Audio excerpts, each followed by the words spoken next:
这里是贵州福泉市的洒金谷，很少见到一个城市的中心有如此漂亮的一个峡谷。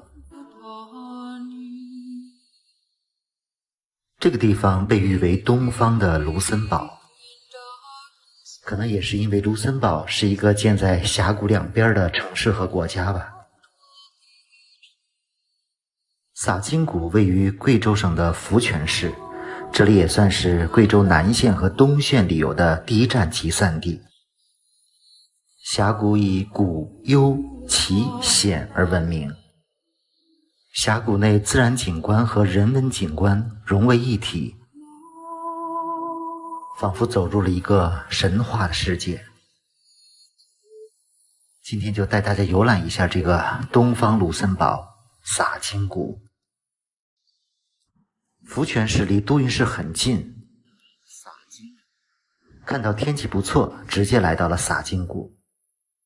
网上买了个城市旅游套票，70元钱3个景区。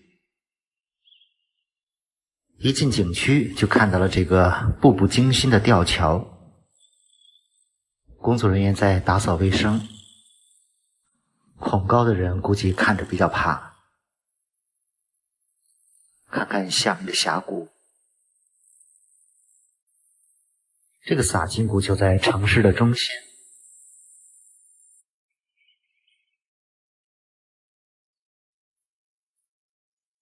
游览一圈大概要3个小时。现在准备从这里的桥边下到峡谷。峡谷很深，一路上可以看到多种多样的植物。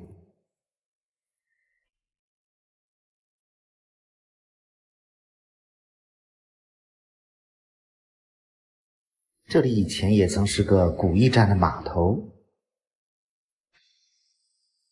山体也是贵州特有的喀斯特地貌。这条河叫麻哈江，颜色非常的绿，沿着栈道一直下到谷底。显然这里也算是一个水利工程，有一个像是人工的瀑布。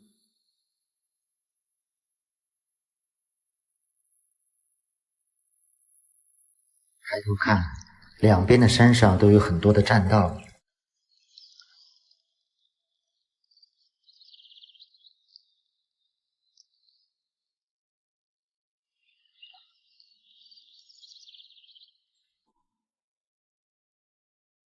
感觉有一点小七孔的感觉了。山上有很多钟乳石和溶洞，头上就是刚刚下来的那座桥。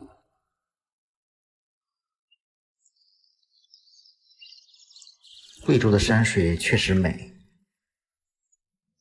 很多地方大家都不熟悉，包括这个福泉市，可能很多人都没有听说过吧。其实福泉市还是有很多历史的，这里比较出名的人有张三丰和沈万三，师徒二人都曾在这里的福泉山上修行。福泉市也是因为这里的福泉山而得名。沿着谷底的栈道继续往前走，欣赏谷底的风景。前面看到了一个瀑布，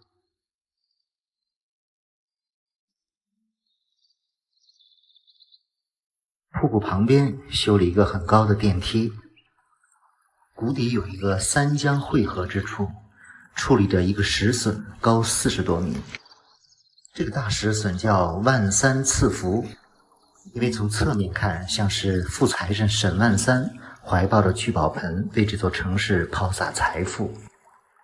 另一侧电梯之上是一个玻璃桥，下面这个瀑布叫金龟戏瀑，不过水很大，把乌龟盖住了。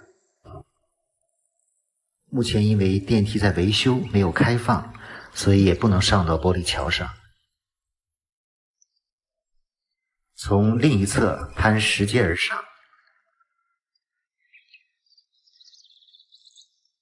这个电梯非常的高，往下看看谷底的河，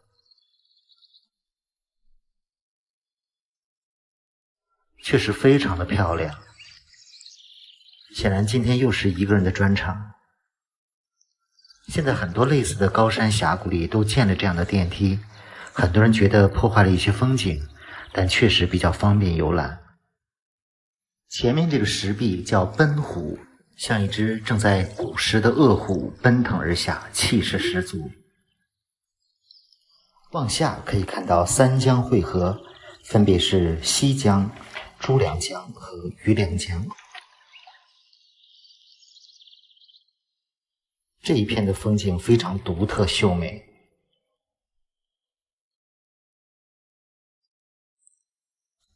继续往前走，来到了入口处的桥下。到这里其实刚刚只游览了景区的1/3，可以看到峡谷之上的居民小区，确实是一个城市中的美丽峡谷。感觉福泉这个地方真的不错。前面是一段玻璃栈道，可以说玻璃栈道在所有的峡谷游览中都是不能免俗的地方，但确实可以清楚地看到下面峡谷的风景。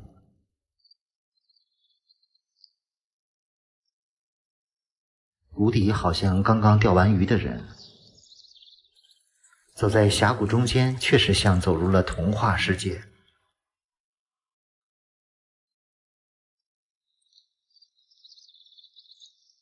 抬头看，前面到了天空悬廊，这也是洒金谷的网红景点，上去看一看。之前这里还可以洒下一个人工瀑布，现在暂停了。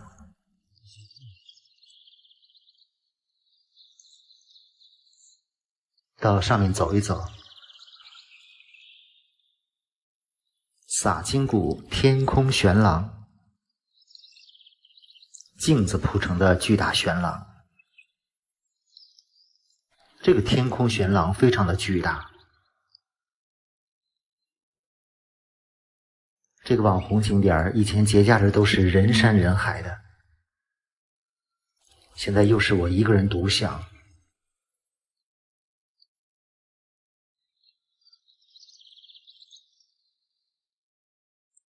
这个地方用无人机拍是最漂亮的。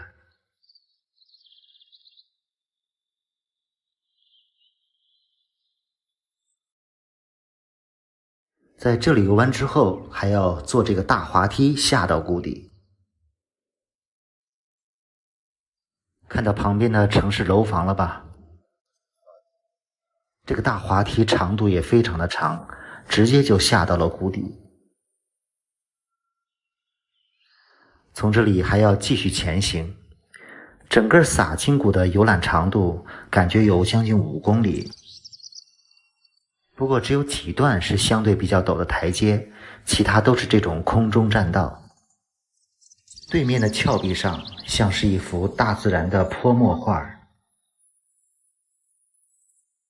再看看下面碧绿的河水，真的非常美。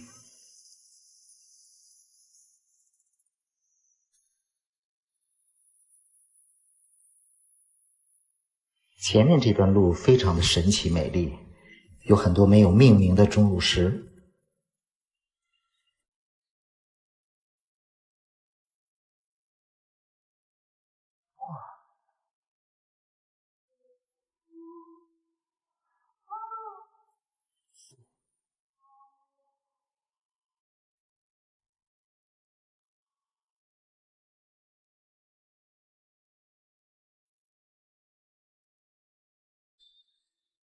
现在要往上攀登了。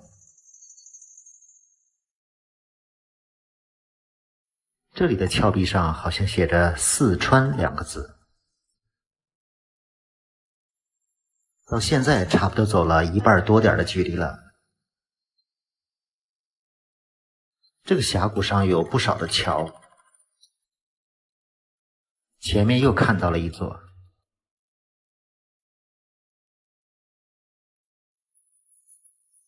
现在经过了一道花桥。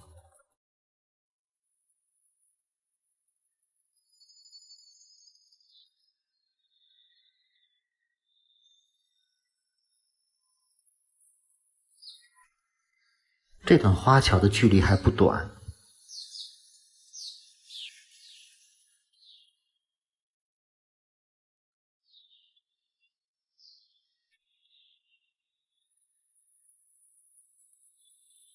终于出来了。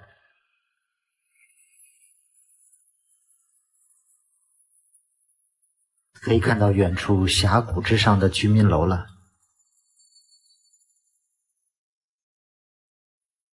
还要继续穿过这个桥。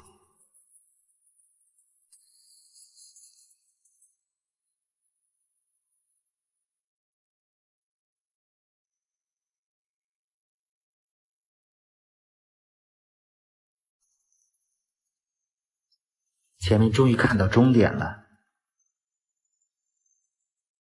首先看到的是一个晃桥，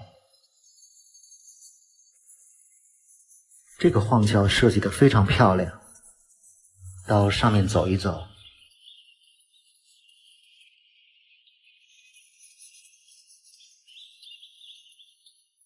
晃桥的左侧是一座著名的古桥——葛径桥。这座桥造于明朝，非常著名，有南有葛径桥，北有赵州桥之说。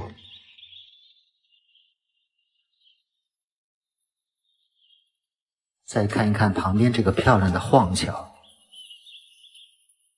不少当地的人很喜欢来这个葛径桥来玩。走到这里，整个洒清谷景区算是游览完毕了。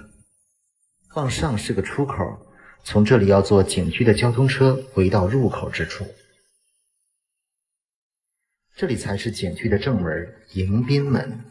这是一个明代建筑的城楼，现在作为景区的大门。至此，洒清谷游览完毕。唯恐泪雨沾湿你菱花，时间追逐远去的戎马。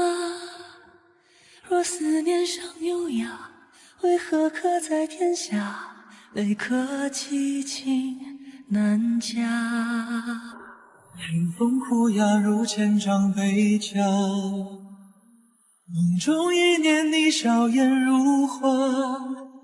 此去先易怒马，归来因你为你，心难舍放不下。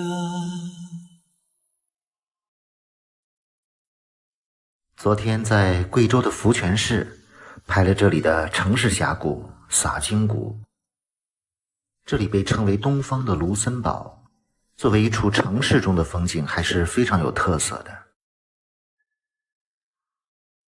福泉算是一个古城，这里保留了比较多的古迹，其中最出名的当然是这里的福泉山。据说当年的张三丰真人就是在这里得道成仙的。一起带大家逛一逛这个福泉山。福泉山也在市中心，买了洒清谷的套票也包含这里。景区门口这个楼挺漂亮，因为这里典故比较多，请了个导游。怎么称呼你啊？小聂是吗？对对。好的。欢迎你来到我们的福泉山参观游览哈。现在呢，我们看到的就是我们的福泉楼了。整个楼身和楼柱哈，它都是纯木所制造的。这个呢是在16年所制造的，当时这些木头呢都是从印尼那边运过来的波罗格。它上面的雕刻的哈，它其实呢是三清祖师。这三清祖师呢，就是我们道家最高的3位神长者，就掌管着我们道家所有的神仙之类的。进入景区，首先看到的是一个古迹文庙。这就是我们的庙门了哈。上次说过，全世界所有的文庙、孔庙和大成殿都是和孔子相关的。在这雕像呢，其实也可以进来是一个孔子的雕像，雕刻得非常精美。雕刻的最好的一个塑像了，排得上名次的。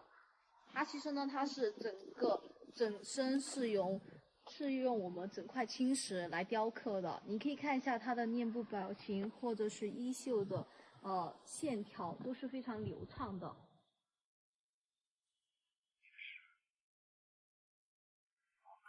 福泉的这个平乐文庙建于明朝，因为唐玄宗曾经追封孔子为文宣王，所以都把他的庙叫文庙。为什么会叫大成呢？因为我们追封孔子为大成至圣先师，是集夏商周文化为一体的。像那边就是有国立交通大学。哦，这以前是国立交通大学哈。对，在这里办了6年的6年。然后遗址哈，我们现在一直沿用到16年的时候呢，这里的还是我们福泉中学。等一直是个学校是吧？对，左右两侧的话分别为香贤祠或者是明焕祠。在香贤祠和明焕祠呢是在明朝以后才有的，因为朱元璋刚取得政权民心不稳，所以说下令每个文庙必须建造明焕祠或者是香贤祠。明焕呢，顾名思义就是本地方当官的，或者是考取功名到外地当官的，就可以入住我们的明焕祠。最有名的古代人呢，叫曹维成，是我们贵州唯一一个武状元，也是云贵地区唯一一人。来看看文庙里的大成殿，主要是供奉的就是我们儒家5大圣人，他其中呢有2位是他的弟子，有1位呢是他的孙子，最后有1位呢是相差100多年的孟子。这几个人的顺序是谁呀？上面写的是声名未有，他的题词呢是我们雍正题给孔子的，写的是自生民以来从来没有人能像孔子一样那么圣贤。他的原籍的话，他是在孔府的你可以看一下两边的对联非常有意思。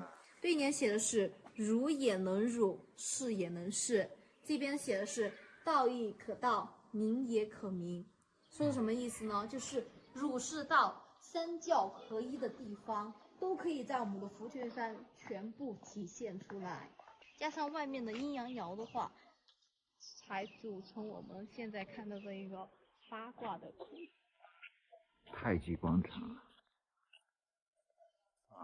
紫金葫芦是吧？对，大葫芦正对着福泉市。文庙的旁边就是福泉山了。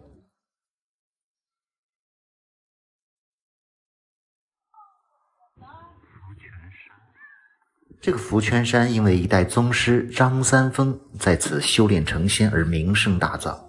三峰碑林，近来有一个很有意思的三峰碑林，自写真容，这是张三丰的自画像。他的头发，你可以看一下，他头发呢，长发呢聚于额前，右侧的话是有一朵牡丹花，3片绿叶相辅衬的也就我们说簪花之人以前古代簪花之人呢，代表的是一个文人墨客的象征，所以说在这里呢就代表了他的身份。是不是感觉这个自画像和影视作品里的张三丰形象大相径庭呢？你可以看一下他的这个长发聚额线它其实有点像铜钱一样。穿宽大的道袍，手心向上做佛手印，这是佛家的手印嘛？释迦牟尼的一个手印，其实和我们刚刚进来的时候呢，那幅对联是相对应的。画为鱼眼，你可以看一下，像金鱼一样我们说八卦里面含有阴阳鱼眼，比如说这个鱼眼呢，就可以洞察世间万物的一个真理，这么意思手呢画为龙形的走势这是我们后世看出来的。你可以看一下，这个呢就是龙的一个上颚，这是它的眼睛和下颚，加上的衣袖部分的话，组成了一个龙身的走势，还是比较形象的山上有一口井，名为福泉。福泉的名字就是由这口井得来的福泉。山中有口泉，名为福，因此得了3名，叫福泉山。因为3名呢，又得了此城名，叫福泉市。全因这口泉水。也称之为福泉人幸福的源泉。现在这井还有水吗？有，还真是。张瑞初所书的一个道字，它其实呢是通字的变体字，对，是一个通字。对，他说的是通则悟道，悟道则通。蓬莱第一山是我们三丰祖师爷说的啊，就把我们福泉山比作了蓬莱，因为蓬莱呢是一个仙境，没有人能找到的地方啊。下面呢就是他所书写的一首诗，是张三丰写的是吗？对，张三丰的字吗？对，全国唯一一个张三丰的一个手托石刻碑，字还挺漂亮。写的是囊中九转丹城，掌内千骑陶熟，蓬莱石叶坠如泥，白云浮想山中树。黔南第一山门，蓬莱第一仙山。那就是我们的张仙祠，里面主要供奉的呢就是我们的张三丰。下面你可以看一下那个祠基，下面那个祠基你看一下哈，上面写的是武当山得道，这一篇下联写的是福泉山成仙。它是由前任道家协会会长闵志廷先生为我们所书写的，写的就是在武当山悟的道，却在我们福泉山成的仙，就大大的肯定了当时张三丰就是在我们福泉山成仙得道的地方。这边呢就是我们的高真观，第一个主神呢，我们主要是供奉的就是我们的真武大帝。为什么呢？因为我们的武当山的第一位真神主神呢就是我们的真武大帝。第三层的话就是我们三清祖师，刚刚也说过了三清祖师呢是我们道家最高的3位神长者，是以道德天尊、灵宝天尊和元始天尊为首道。那个草鞋是吧？这是传说张三丰一脚踏出的草鞋井。可以看得出来的。张三丰在福泉这个地方修炼了7年，修成之后又回到了武当山。这是张仙祠里面的。对面呢就是我们的太极宫，右侧这个白墙灰瓦的面呢就是我们的平乐客栈。主要你可以看一下中间的那个水，可以看一下是什么形状。天然形成的八卦嘛。对，天然形成的一个太极府。所以说呢，太极呢又符合道家的思想格局。比如说这呢就是我们张三丰为什么会选择在我们修道的原因，这是第一个。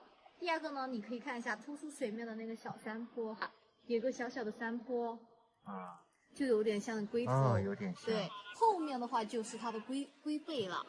所以说有2个龟嘛，我们说那个湖水弯弯曲曲的像灵蛇一样，形成了龟蛇锁江图。这个福泉山不高，但是个好地方。历史上张三丰也是个云游道人，他也是武当派的创始人，是太极1代宗师。更多人知道他在武当山和青城山的故事。有一次去看望弟子沈万三，回武当的路上发现了这个福泉山的宝地，一下子在这里待了7年，修道成仙，从此福泉山名声大噪。在山上可以看到下面一个新建的太极宫，规模庞大，准备走过去看一看。前面有一个福泉城楼，要穿过去。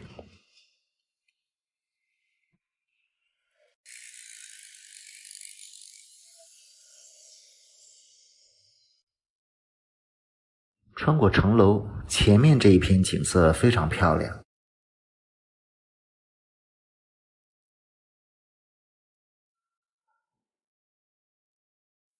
这里有一大片白色的建筑，这是平乐驿站。古时候这里也确实是个驿站，现在这里建成了一个比较高档的酒店。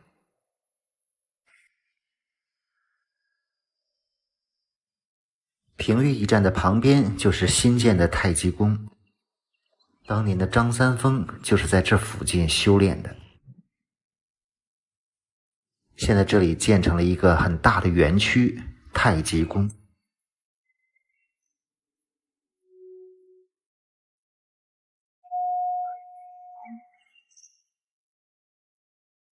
这个太极宫建的规模非常大，门票也是和洒金谷福泉山的一个套票，优惠价70元。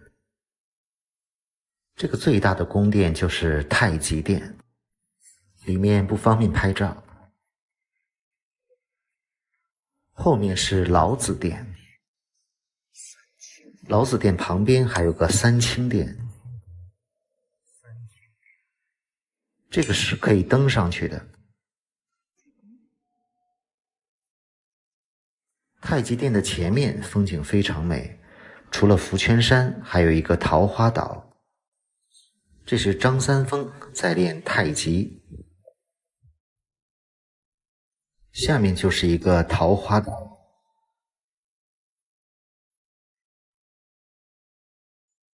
这一片有山有水，景色优美。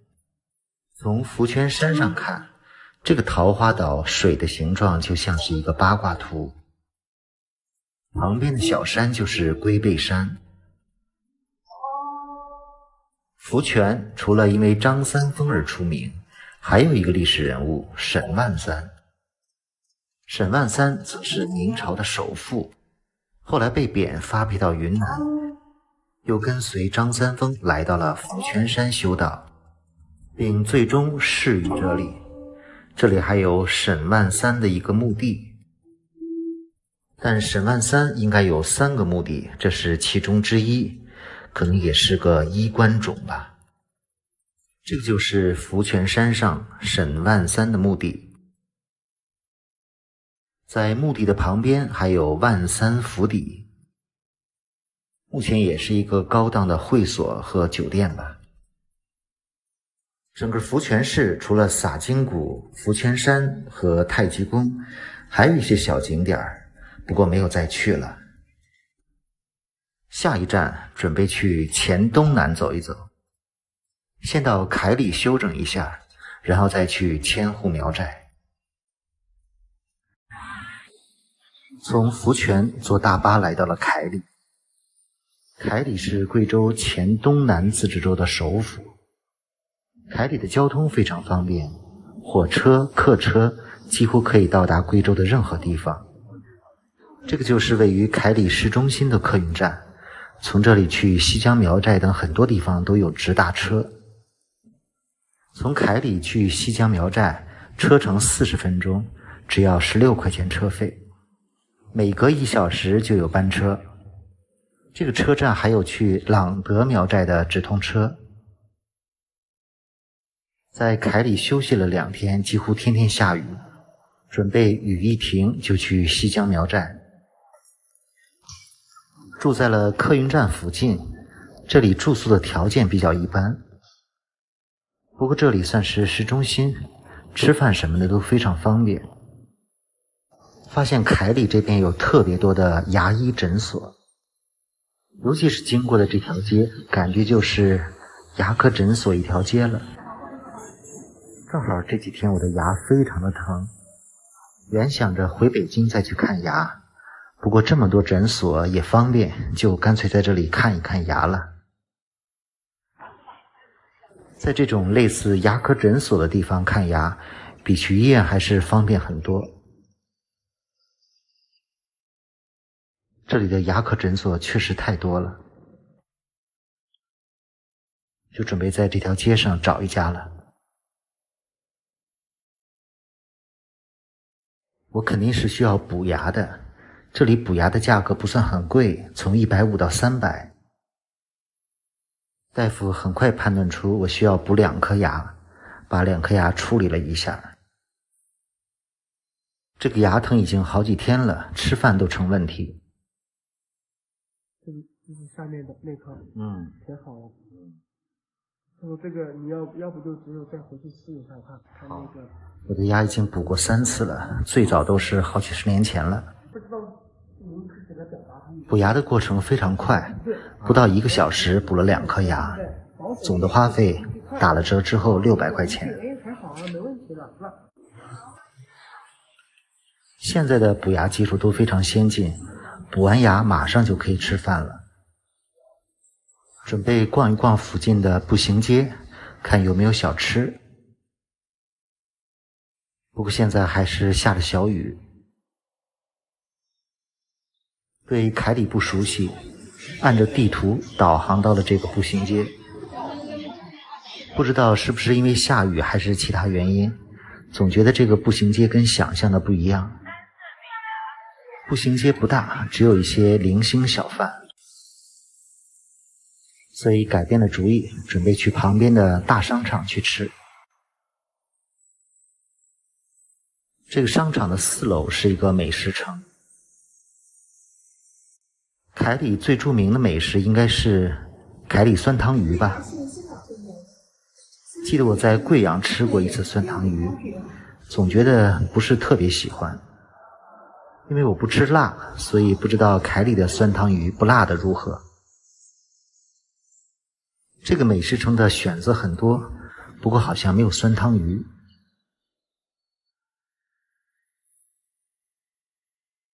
在这里发现了一个自助餐厅，开始以为是个超市，没想到是一个很大的自助餐厅。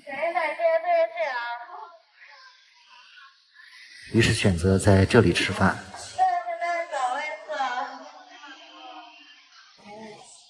非周末的时间，客人这么多，这个餐厅一定口碑还不错。餐厅的种类非常多，海鲜、烧烤、自助样样都有。这个自助餐的价格只有73块钱，一起看看都有什么。这是各种烧烤吧，可以自己烤，也可以服务员烤。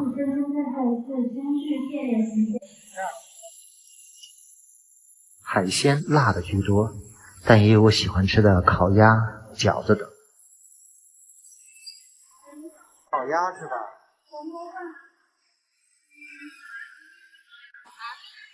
还有榴莲的呢。榴莲的就是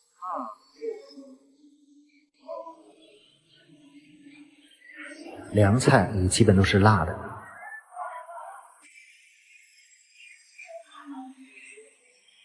各种寿司，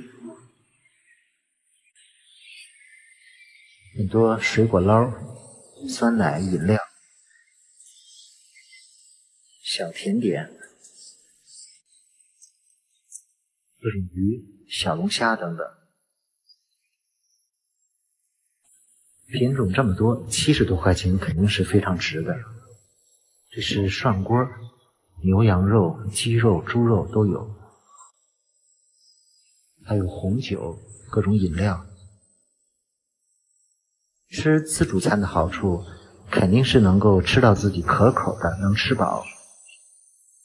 但是坏处就是很多人吃自助餐都容易吃得过饱，因为总怕吃得不够本儿。品种太多，随便选一点就一大桌。还有各种冰激凌和冷饮，这些就算了。看这吃自助的人真多，看看我都拿了什么。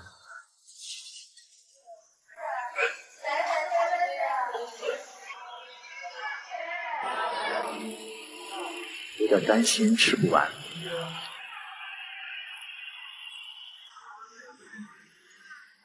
吃饭的间隙还有变脸的表演。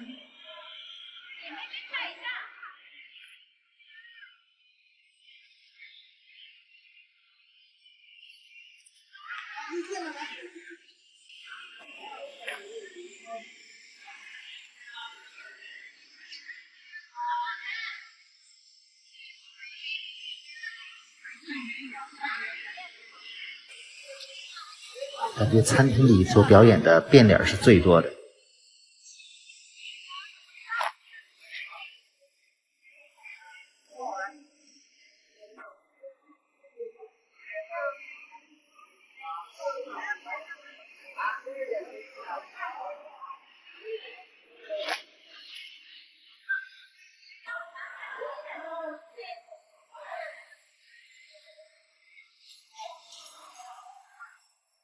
不过有一个节目助兴，吃饭还是挺开心的。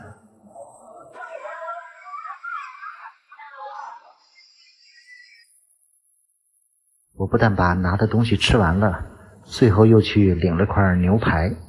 这顿自助餐73确实是太值了。晚上雨停了，在凯里待了2天，几乎都没有出门。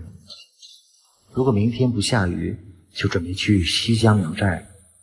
西江苗寨也是这次黔东南之旅的最重要一站，敬请关注西江苗寨。这是在千户苗寨的第3天，阳台之外，苗寨的早晨非常美。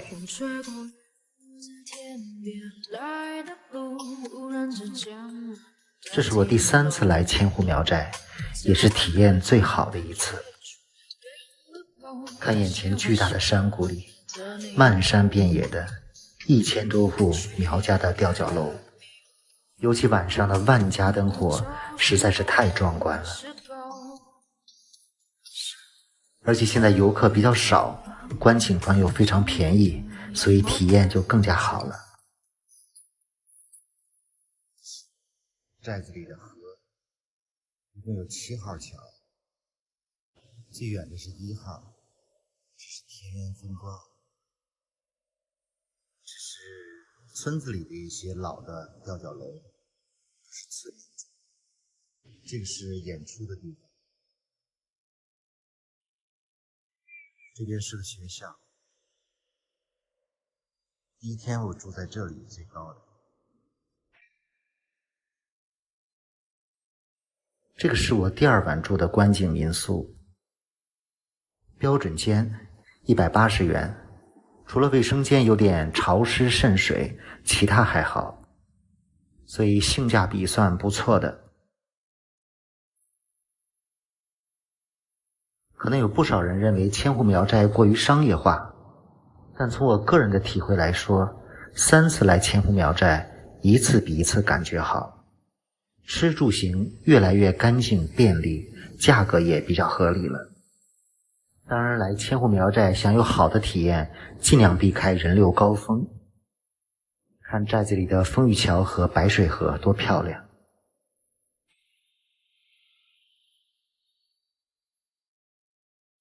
今天准备返回凯里。这2天有人留言让我去郎德苗寨或者下司古镇。郎德苗寨这次就算了，因为刚欣赏完最美的千户苗寨。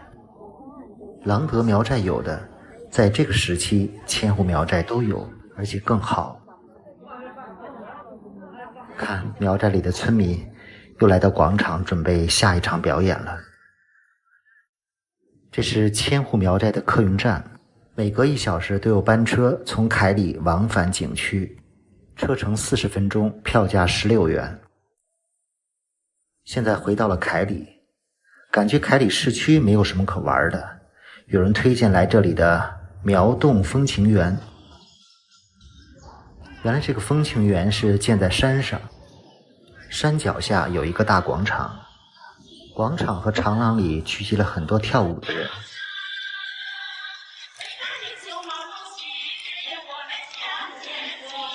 这些跳舞的中老年人都扮演着少先队员，难道是要过节吗？好像每个人都扎着小辫儿，戴着红领巾。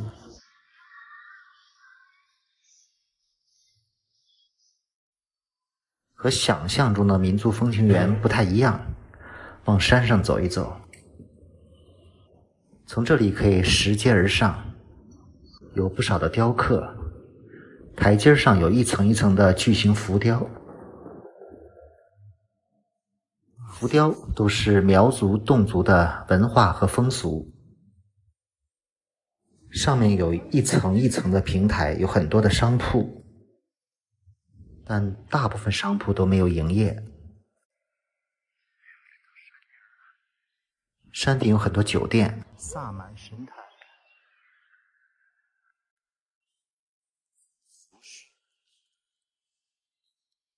这是个博物馆。半山腰上还有个风雨桥，再往山顶还有一个鼓楼，到风雨桥上看一看。这是远处的市区，感觉不太像是个公园，往山下走了。山下是民族体育场，再往前是市民广场。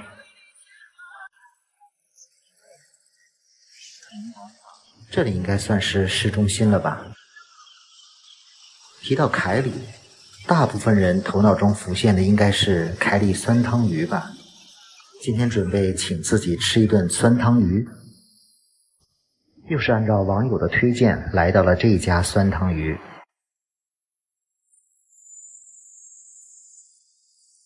门口迎宾的苗家少女，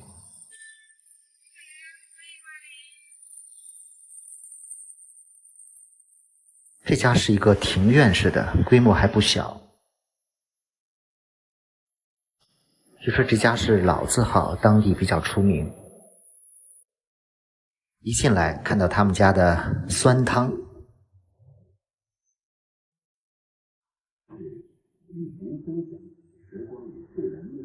环境不错。我这个不吃辣的，这个什么比较合适啊？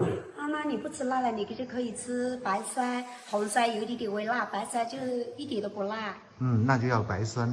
好的，你稍微等一下啊。好，谢谢。然后我们这个蘸水也不辣的。好。哎，对，如果你需要辣的，我们再拿点辣椒来给你。好，谢谢啊。这是白，这是人家来呀。对。这个是白汤是吧？对，白酸汤。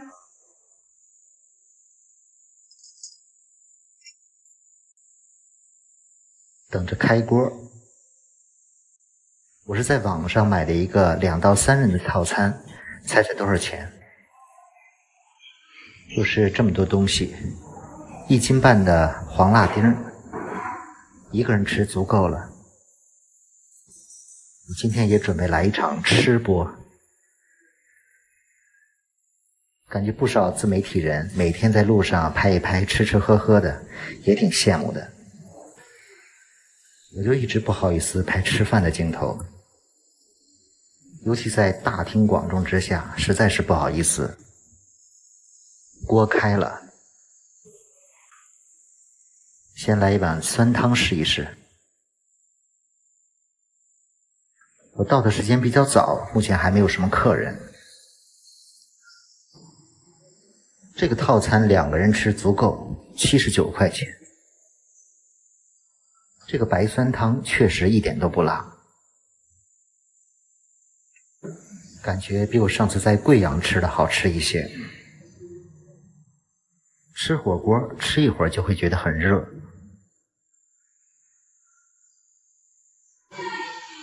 脱了衣服接着吃。汤里搁了什么东西了？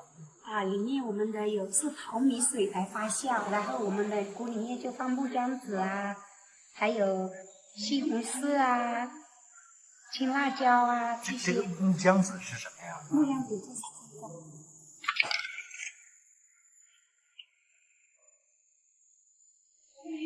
就是这个。这是木姜子这个是木姜子，还有花椒，也有花椒叶也有。这个等于是淘米水发酵的。对，我们的酸汤都是淘米水来发酵。那个红酸汤呢？红酸汤也是淘米水来发酵，但是要放点西红柿。是变成红的了。对。这一锅里感觉有5、6条鱼。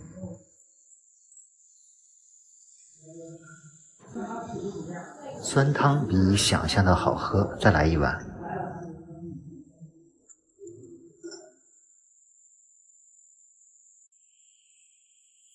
都是这种黄辣丁，没有什么肉刺儿，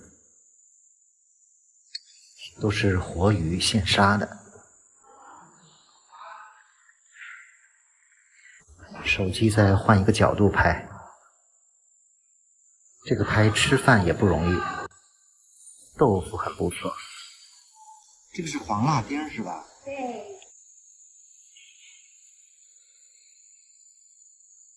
一定要拍出很好吃的感觉。如果真的不习惯边吃饭边说话，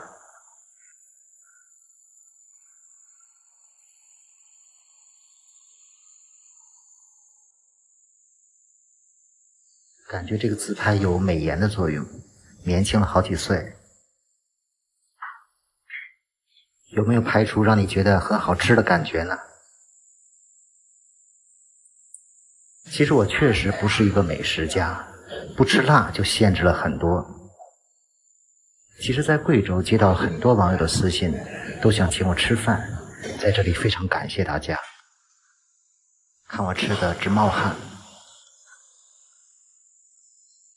这顿酸汤鱼确实不错，不过也剩了不少。其实我视频中很少露脸，今天也是第一次拍自己吃饭的镜头。